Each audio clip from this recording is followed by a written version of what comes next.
আমাদের জীবনের উদ্দেশ্যটা কি। আপনাদের আমি একটা উদাহরণ দিচ্ছি।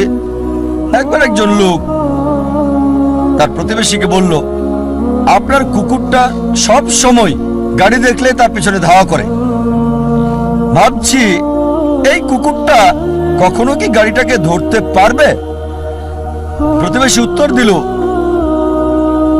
কোনো গাড়িকে ধরতে পারবে কিনা সেটা নিয়ে ভাবছি না, আমি ভাবছি গাড়িটা ধরতে পারলে কুকুরটা তখন কি করবে। আর প্রতিবেশী কুকুরটার মালিক, সে কিন্তু বুঝতে পারছে গাড়িটাকে ধরতে পারলে সে কুকুরটা তখন কি করবে।